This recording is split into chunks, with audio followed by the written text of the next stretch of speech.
Alan and Thomas's Fungi Show. Welcome to the Fungi Show. We got your lactarius. We got your Britigos.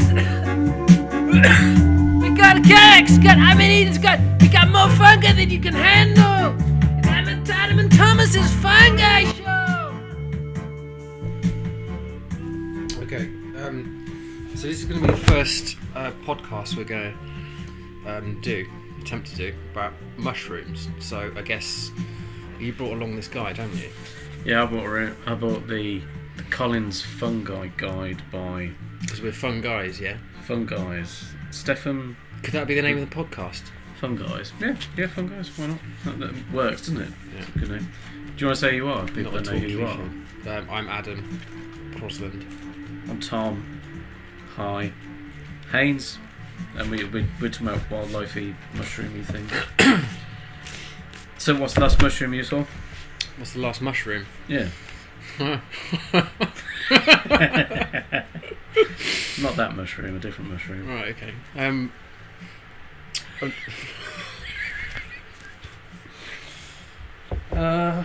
So I've been going to a lot of forests actually recently. We've taken Finn away. Yeah. And went to Forest of Dean. Yeah. We should just get stoned into this, it'd be even funnier. For fuck's sake. Anyway, Forest of Dean. So what did I see there? I was hoping to find as always Seps. I got kind of like sidetracked. I was meant to go to May Hill, which is before the Forest of Dean. And it's where I normally go if I want parasols, Seps, baby leeks, and you can get Liberty caps there if you want to. And they're all there now. But basically I missed the turning. I couldn't remember where to go, so I thought, fuck it. I'll just drive to Simmons Yat, which is like the heart of Forest of Dean, where like the River Wye sort of comes through. It's like a big sort of... Never really had a good look there. Yeah, it's really nice. Yeah. It's really picturesque. Woods, big... it's a gorge, basically. Yeah. Obviously River Wye is a really big river. Really wide river. It's good. Got a pub. That's always good. And a campsite. So we went there, and but I didn't find anything edible. So we really found. What did I get? Some magpie ink cap. Yeah, I saw some like magpies yesterday. Yeah. There's not like I didn't see loads of fungi yesterday. I was expecting I would have seen a few more. But no, like it's been fairly dry though, hasn't it? Because I think you need a bit of either a frost or a few kind of wet, probably like a wet bit of summer, I guess. You went looking for rustlers, didn't you? I went to rustlers Warburg. being brittle gills. Yeah, brittle gills. Yeah, I went to Warburg Nature Reserve, which is a bigbat reserve, near Henley on Thames, which is like a beach woodland. It's really nice. And they kind of manage it fairly intensely, as in intensely for nature conservation, not for anything else. They've got some really nice kind of mushrooms there if you go, but so there wasn't as many as when I've been before. But what did I say? I saw brown roll rim. You seen one of them? Really poisonous. Is that Paxillus? I haven't tried licking it. Paxillus? Yeah, Paxillus locata, I think. It's Paxillus locata. But yeah, I think it is poisonous. You wouldn't want to eat it, but it looks like a milk No, they're cap. really fucking poisonous. They're really, really bad. Well, in the Rover Cottage guide, so all the deadly ones, all the poisonous ones have like X's next to their name, like to show how deadly they are. They're like Destroying Angel and Death Cap and Panther Cap will have 3 X's. I'm pretty sure Brown Rollworm has 2 X's, so it's gonna like do some damage. It's not gonna just like make you sick or anything. Paxillus involutus. Right. Isn't rollworm the one that if you eat a lot of it, it kills you, but it kills you over a long period? Let me go and get my books out. So we got this in front of us, right? Collins Fungi Guide. Yeah. Right. The most comprehensive field guide to mushrooms. So we've got another Collins one here. Okay. Here's the Roger Felix one. That's the big. Yeah, that's a good one. That's a good one. Which one have you got? Have you got the new edition, or is it the squat one or the long one? Alright, here we go. Here's the River Cottage one. So I haven't got that. We've got 4 books in total, and basically, I was told that if you're going to do this sort of thing, you kind of need a minimum of 4 books. Really start identifying them, simply so you can really like pinpoint it. That's fair. Have I ever given you the book that we did at Nature Bureau, the Prices Publications? Yeah, I've got that somewhere as well. Yeah, I don't know where mine is. I've lost I've got it. I don't really want to buy it again because it's like, it seems a bit silly. I've got your moss book as well. The Roger Phillips one is one of the best ones. It is. It's very concise. Yeah, and also it being photographs makes life a lot easier. What's this in here? This must be photographs. No, these are illustrations, and See, that's no. You want photos. yeah, the illustrations are quite poor as well. Like it's not bad because it's got a lot of species in it that you can kind of flick through on a pretty decent index. Look, here we go. I've actually just got to the page. I've done all these. Brown roll rim. Nice. Yeah, Paxillus involutus. Yeah. It says deadly poisonous. How's it poison you? Does it say? So I'm just curious if that's the one. Well, it's not going to be like it's not amatoxins, is it? Like the amanitors. Because I thought brown rollworm was maybe the one that was like cumulative over time that it killed you. Here we go. So look here in River Cottage book. It's got the 3 X's next to it. Yeah. Oh yeah, just like that it is. Well, yeah. Just like that one. Right, it does not poison its victims, but rather induces a severe allergy to itself in a process referred to as immunohemeliotic anemia. Slowly and largely without symptoms, it forms antigens in the blood serum until one meal too many is taken and catastrophic large-scale destruction of red blood cells occur. Susceptibility varies from one person to another, and the period grace stretch over years. Yeah, this is what I meant. Yeah. Oh my god! But he's kind of described it in much kind of worse detail than mine. I was quite subtle with how I communicated it. Yes, for a long time it was generally considered to be perfectly edible, provided it was prepared carefully, preferably parboiled before cooking with the water thrown away. Then in 1940, distinguished German mycologist Julius Schaefer, famous for his work on the genus Russula, inadvertently contributed more to the body of mycological knowledge than he had ever hoped. After eating a series of dishes of brown roll rim, he promptly died and is, as far as I can discover, unique in being the only professional mycologist in history to have died by mushroom poisoning. Well, I doubt that's entirely true, but yeah, I guess that's... But yeah, that's what I thought. I thought it was a cumulative kind of thing. But yeah, that's quite bad, isn't it? So you can eat it for a bit, but don't eat it for a while, because then you're screwed. So I wonder if it's nice, though. Is it tasty? Maybe. You know. Do you want to risk it, though? No. You want to risk a bit of roll rim? No. I mean, have you ever been poisoned by mushrooms? Me? No, well, I usually just like look at them, sniff them, I might lick them a bit, but I don't really do much else with them at the moment, really. Like seps and stuff, like I eat those. But then I only really go for picking ones that I'm relatively confident aren't going to get mixed up with anything else, really. Like seps, obvious. All the boletes you can eat for the most part anyway, so it doesn't really matter. All the what? The boletes? Yeah, you can eat all the boletes. Apart from like the devil's bolete. The most of them are like edible. I don't think there's any that aren't. It's just some of them don't taste Devil's great. bolete will kill you. I think. Will it? Yeah, it's in here. It's actually in this. Wow, So these, River Cottage book is actually really good as a first book, I think, because it's got a guy who's it has lots of history about it. The guy who's written it, John Wright, is really chatty, so he gives like really good information, but it's like nice and readable. It's photos. It's sort of like a good one to get you into it. Whereas, like, you need the Roger Phillips thing, I think, to because it's scientific, basically. Yeah, well, it's really good though. Like, it's a really class act, the Roger Phillips one. This is good, as I said, as a guide, but you couldn't use it as the only one because the illustrations don't really help a lot, particularly with the colour differentiation when it's like wet and dry. Yeah, you need some idea of what the difference is with mushrooms.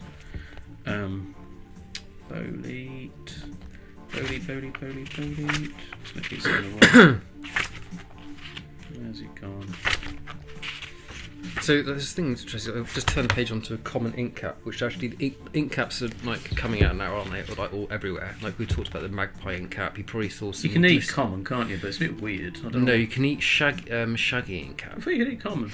No. So common ink cap, you can eat it, but only for teetotal. I thought you could eat it if it was really young, before it starts like getting rank, basically. No, it's to say honestly. So for sensitives, there may be a reaction from the tiny amount of alcohol absorbed through the use of. This comes about because it's edible but poisonous if you use it with alcohol. That's the common ink cap. The shaggy ink cap is one which looks like a lawyer's wig, right? And that is totally fine to eat, and I've had that, and it's really tasty. Okay. And then you've got the other Coprinella species like glistening cap, magpie ink cap and stuff, and I don't think any of them are any good. You don't want them. Yeah, like magpie you can't eat, because that's poisonous, isn't it? Yeah, I think so. But it looks poisonous, doesn't it? Yeah. There you go, look, Devil's Belief. Yeah, I've just found it too. We literally just both found it at the same time. Yeah. So you read your kind of poisonous bit of that one, and I'll try and find mine. Well, it doesn't. It just says it's like Yeah, it says poison, yeah. unlikely to cause anything more than severe gastrointestinal distress. Though, like many folk, it is more poisonous raw. So, Yeah. like even that is like that's probably going to kill you, is it? Really? Striking, large and beautiful fungus. It should be recognised by all collectors as it is the only dangerously poisonous British bowlie. Okay, well there you go. So for the most part, you're safe with bowlies, apart from that one, which I suppose isn't the name with devils, isn't it? But I mean, let's have a look. Oh, cool. Isn't the Latin name as well? Belita Santana. Yeah.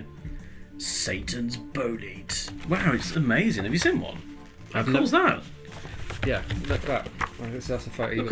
Look at this. But of fast and bulbous, tight. Also, the mascara snake. Look at the girth on that stem. Whoa! Look at that. You could get your hand around that, couldn't you? Yeah. Amazing. I'm gonna go make my tea. Or do you want to make my tea? I'll do it. I'll pause it. I'll stop. Yeah. There you go.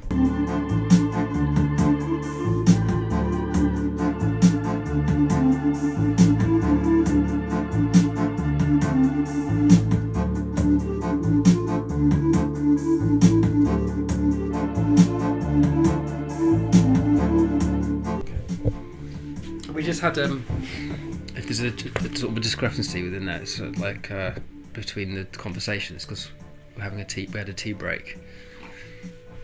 Lovely tea break and a nice, polite discussion. Yeah. Yeah. So what other mushrooms did you see in the Forest of Dean? Right. So I saw Cortinarius Webcap. Oh right, yeah, webcaps are good.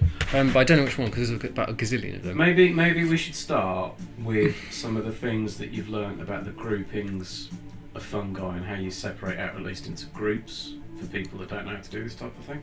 Oh right, so you got webcaps. Yeah, so they have like sort of a web around the bottom of the cap. That's how you sort of, and they obviously eventually like detaches, doesn't it? But essentially there's remnants there and stuff like that. They're all pretty poisonous, I think, web caps. Yeah. You don't want to touch any of them really. There might be a few edible ones, but it's just not worth it. And then so you got the main groups, agarics, which like field mushrooms, like what looks like a cultivated mushroom. They're quite tricky, they are, aren't they? Really. They are, but there's only really one to worry about, and that's the yellow stainer.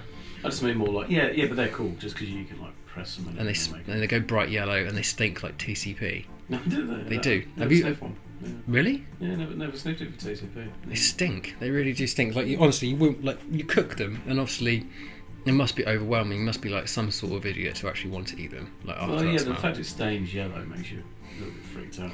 But horse mushrooms also stain like ochre.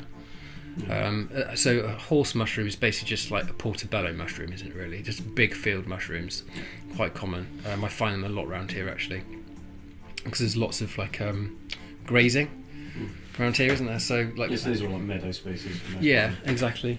So most of the agarics are that. So basically, cultivated mushroom is Agaricus bisporus, which is I found like growing on compost bins and stuff like that. It grows like on manure heaps, compost bins. It looks like a chestnut mushroom, you buy in the shops. Yeah. And then they've obviously got that, cultivated that, and then that's now the cultivated mushroom. So you got those ones, but they're not very common. Yeah, like I don't find the field mushroom group the easiest for a beginner, at least to pick out, because there's a lot of just kind of white and cream ones with like brown gills. So there's not a lot of features to define things for someone that's just starting off, at least. Anyway. Then I mean, like field mushrooms. I think if you go for what a field mushroom looks like, everyone seems to know what a field mushroom looks like. Yeah, you can get the structure of it. And I think you could go for that, right? If it grows in a field and doesn't grow in a wood, right, and it's around kind of like July, August, September sort of time, there's a good chance if it doesn't stain yellow, then you're probably going to have a field mushroom or a small horse mushroom. I think they're sort of doable, but you don't want to if you get because they've got brown gills. Whereas like things like what could you find that is basically similar habitat that looks like a field mushroom. Like, Have you ever took a spore print? yeah, Because they're cool. yeah, they are cool. For people that don't know about such things, so the reason the gills underneath the mushrooms are like different colours for the most part is because of the spore colour.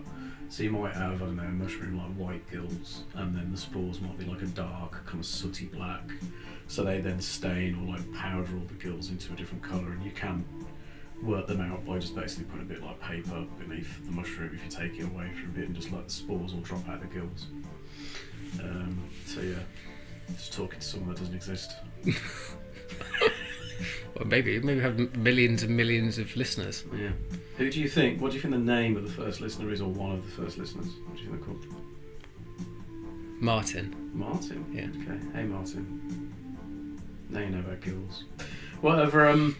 Okay. Gills. Go out with some gills. Gills. Yeah, it's quite nice tickling some gills, particularly on milk caps. So that's a group, an interesting group, Isn't it? And so the Latin name for that is Lactarius. Yeah. So once again, like, it's interesting with like Latin names, isn't it? Like how they Boobs. correspond to. Yeah, Lactarius, milk boobs, There's milk caps. There's nothing quite like doing a bit of gill tickling and getting some milk to come out, is it? Yeah, but that's basically is what happens. You tickle the gills of a Lactarius species, and milk comes out. We could do a video of one of us like licking the gills of a milk cap. Like, the thing is, I don't think I've even seen them, obviously, and It's not a milk cap, haven't you? no, There's quite a few at Warburg. yeah, There's some really good ones. saffron milk cap's a good one to eat, apparently, isn't it? Yeah, and you've got, I can't remember which one it is, but one of them's also got really like spicy hot milk when you like put your tongue on it. Peppery. Yeah, but it's like really like if you just like drop a bit on your tongue, it like makes your tongue tingle. So it's really nice. Don't think it's one you can eat as such, but it's one of the things you can just check. It's worth noting that the brown roll rim that we talked about earlier looks a bit like a milk cap. Not easily confused with Lactarius. So we haven't. So basically, let's do description. So milk caps lactate, right? Web caps have webs around the bottom of the cap, connecting the stem to the cap, right? Yep. Then you've got the agarics, which is like the family, which is like largely in meadows, I would say. Some you got wood mushrooms, which are in woods and stuff, but they're largely in meadows. Yep. And then we were talking about boletes. That includes like the highly delicious edible sep or puccini or penny bun, wherever you come from. Yeah. Your boletes are, the key bit of your boletes is that you're replacing the gills underneath the tip of the mushroom head for like a spongy spore sac thing. Pores. Yeah. So it's like a big sponge as opposed to some gills that you can tickle. So that's quite a good way of identifying all these things. And also with boletes is the fact that like they're mostly edible. Some are really good. So you've got boletes, milk caps, web caps, agarics, which are like the field mushrooms. Then amanitas are like really important. Should we get to them later? Can we think of other things? Hedgehog mushrooms, they're like their own little thing going on there. Yeah, they're fairly special, aren't they? You got like the puff balls and stuff like that. Puff balls, yeah, and some of them, like most of them are edible. Giant puff balls, like as big as footballs, they're really tasty. Slice them in steaks and fry them in garlic butter, they're well good. Yeah, and you can like pop a puff ball and it puffs at you, so that's quite fun. So you've got puff balls, they're like meadow species, and they're pretty obvious, they're just like balls. And then what else we got? Hedgehog, they've got spines. So hedgehog mushrooms literally have spines. That's hidden and repandant. They're in woods around now, mixed woodland usually. Yeah. I found a load around beach. I think it is they mix, but they do like beach. You got funnels, which is they look a bit similar to like kind of milk caps. They do. But so they've got a bit of a trumpet kind of thing going on. Shields. Yeah. Pluteus. Is it Pluteus shields, I think? Deer shield. What else have we got? We mentioned the brittle gills earlier. Rusculars, yeah. So they're really fun. They're all the interesting, colourful ones as well. They look kind of like so you got fly agaric, which is an amanita, but a lot of the red rusculars are red, and they have that nice, perfect Mario look about them. I think. Yeah. I saw ochre brittle gill yesterday, which is quite nice. It's a fairly common one. Yeah. You've got the wax caps, which don't come out just yet, so we can probably talk about them kind of next month or something. Yeah. So we could let's talk about amanitas then, really, because essentially, like, everyone needs to know what's that terminology, like never eat an amanita. I think that's fair. Except you can eat some of them, like Well, you can eat- blushes and tawny grissets and stuff. But would you want You can do some good tripping on some of them. to? Fly Agaric is that one, the red and white fairy mushroom. Yeah, because I think the traditional approach to fly agaric was to do with drinking the piss of reindeer that have been eating Amanita, Yeah. right? So it filters it out. Yeah, but I'm just trying to work out the logic of how people in Lapland even work this out. Like, there's like, hey, like Gobbling off reindeer. Yeah, I'm just gonna like literally just put like a cup underneath this reindeer's cock and like, and drink. No way, this one's been drinking fly agaric. What, eating it? It reminds me, right, I was watching the Grand Tour. Yeah. So it's the new incarnation of Top Gear. Yeah. Right, and the thing with Top Gear, especially Clarkson, you just don't know how serious it is, right? So they're in, where are they? They're in Colombia, right? And the whole episode is basically going, oh, we're going to Colombia, but we can't mention the C word. And it's like, obviously, we're going to cocaine, right? Anyway, so they spend the whole time just not mentioning it, even though like they're like glorifying it, basically. Jeremy Clarkson is like, anyway, they come across this village in the middle of nowhere, right? And Jeremy gets his binoculars out, and there's a man, there's a villager bumming a donkey. Right, and he's like, "Oh, what's this?" They all go to the village and go, "What are you doing?" And all the villagers are like hanging out with their donkeys, going, "Yeah, this is good. We have this one," and then they go, "But we only do it to females. We don't do it to male donkeys." And we go, "Flipping heck!" I understand that basically what you're doing is bad, but actually to sort of delineate to just a poor female, like." Anyway, so this goes on, right? Yeah. How I've totally gone off tangent. Like, how does this relate to? I think it's the deer piss thing, isn't it? Like arcane, twisted. What we think is twisted. Yeah. But it's like, there's no way this is true. There's no way they've just fabricated it to make like funny because everyone likes Top Gear for these stupid things. Yeah. But I actually went online and like, yeah, they do it. They actually do this. They literally, some villages in Colombia in the sticks, they actually bum donkeys. They do have relations with donkeys, and there's things like where, Is it a relationship though, or is it just bumming? I don't know. Well, it's clearly just bumming, isn't it? Yeah, it's just But like anyway, so like he goes, what does he talk about? So he basically goes, it's really satirical, and he says something like, he goes, "This is the camera." I go, I just don't understand why they would have relationships with these donkeys when they could they not just find a plant that they could sell for a high price and just peddle around the world to stop them bumming donkeys? Maybe they just want to buy more donkeys. I think they're just off their faces. I think, to be honest, I think that's what it is. They're just all really high, and they thought this is the right thing to do. Yeah. It's not though, is it? Well, I don't know. It depends how long these type of things have been going on for, doesn't it? Really. So I mean, like, if you're taking like the random kind of like, we're having a great time drinking the piss of reindeer to the point at which we've worked out what the reindeer's eating, or maybe made the reindeer eat it to then drink the piss of the reindeer. It's all gone a bit far. So it's been going on a while. So what are the advantages? Like things with like the Fly Garrett thing. They go, okay, we've worked out we can actually safely hallucinate by drinking the reindeer piss. Like, what are they getting from this apart from like buggering at poor animals? Apart from that, we're using this for a podcast, and people are going to go, "What the fuck is wrong with you two for even talking about this?" well, I don't know, because I can bring it back. I can bring it back. It makes sense because the other element of this is that they would then dress up like the mushrooms, and they'd wear the pointy hats with like red pointy hats with spots on, which then has the kind of connection to Christmas again of just trippy little Lapland things, yeah. Which is all kind of pre-Coca-Cola getting involved and all that.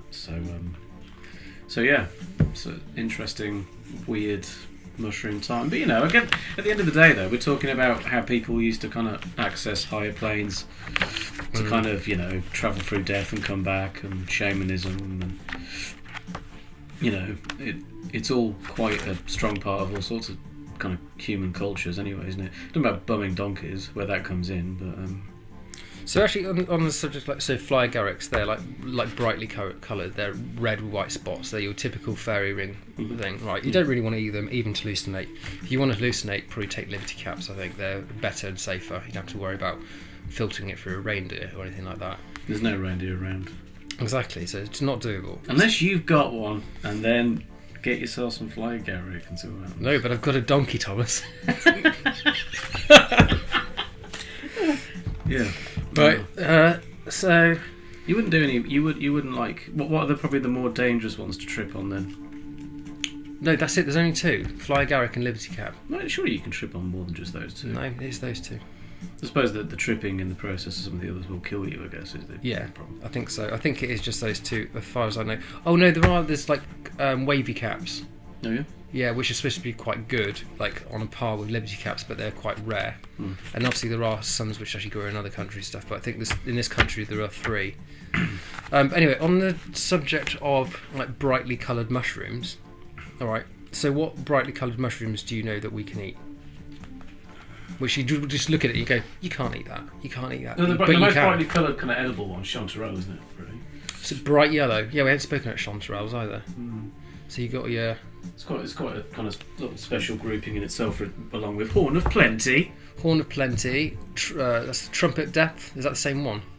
Trumpet of Death. Yeah, I think. No, because you can eat Horn of Plenty. Yeah, Trumpet of Death is that though. Trumpet de le Monde. And I think it is. Trumpet of Death doesn't sound very appetising. It doesn't, but it is. I'm pretty sure it is the same as Horn of Plenty. Have you had what's that bracket fungus? The kind of the beef one. Beefsteak fungus. Yeah, have you ever found one of those? Yeah.